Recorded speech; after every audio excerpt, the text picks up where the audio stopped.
I was asked to come on board on the research side of things in the spring of 2014. Katie Spindell had introduced me to PJ and asked that I help him out with a project that they were working on for the 150th anniversary of the President's funeral.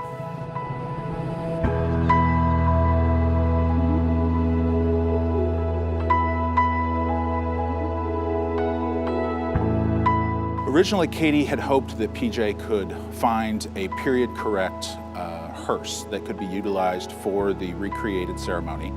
But once we got into the research, once we got into looking at things, we realized that the vehicle that had originally carried the President's body was totally unique. It was very spectacular, and that simply trying to dress up a regular vehicle from that era, it wouldn't have done the project justice. Getting down to the nuts and bolts of size and height and what the materials consisted of, there was almost nothing. So it was a huge undertaking. It's incredibly difficult. Even when we would get down and we would think that we had run out of options and that there was simply not going to be any chance to try to recreate this, PJ was always very positive with this. He was always ready. If there was a problem that came up, PJ was there with a solution to that problem. They took the research that we had conducted, they took this pile of information and they turned it into the vehicle that you see today. This is a place that people travel from all over the world so that they can pay their respects to this man. And I think it was incredibly important that it was done here and that it was done correctly and accurately. I've seen grown men weep looking at this vehicle. I've seen whole ensembles moved by this. So it is incredibly important still today.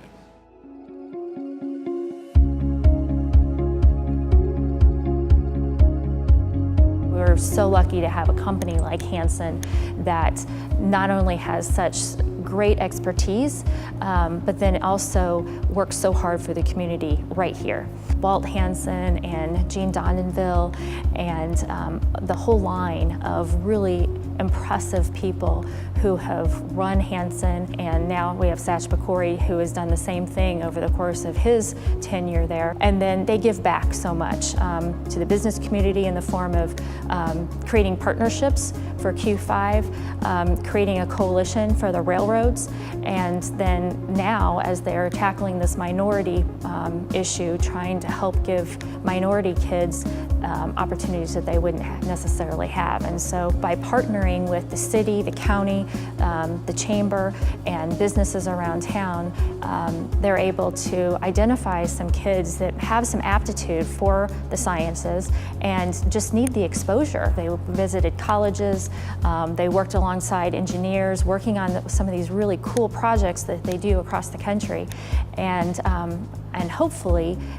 kind of sparked an interest in some of them to say, hey, if I work hard and get my degree in engineering, these are some of the opportunities that I may have. Hopefully they'll choose to do it here in Springfield too.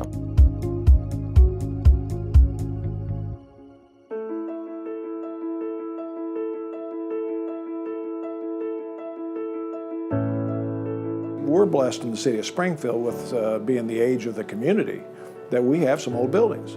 And then the first thing is tear it down, make room for parking lots and stuff like that. Well, they find a way to resurrect them, and then they find a way to coordinate them into the community with a business plan, and so they can justify doing it. And so those buildings last for a lot longer and generate revenue and generate charitable contributions. So I mean, it's win-win and win. They set up a Kahn Family Community Works 501c3 to give money back, as well as all their efforts. They've given so much to historic preservation, to Gen Age, to about every facet of Springfield they're involved in. These folks are Springfield, and I'm just tickled to know them. I mean, if we had another 100 families like the Kahns, this would be a great place to live, even better than it is. The community rallied behind our family back in the late 1930s, and from that point forward they continued to rally, and here we are today. So that's one of the reasons why we do like to give back to the community, be good stewards of the families and client families that rallied behind us, and we now rally behind them in our way of stewardship. By accepting the gift of whatever that is, anything that's good, a wife, your family, your children, your business, your finances, your client family list, your equipment, all that's a gift. So in order to accept that gift, you must give back in stewardship. And stewardship is nothing more than caring for those things that have been given to us. To live in a community and really participate with all the things that we do around the country, you need to give back to the people that support you locally. From Lee Donenville to Gene Wilkinson to myself and all the senior managers here in this company, we're true believers in giving back. To me, it's a passion.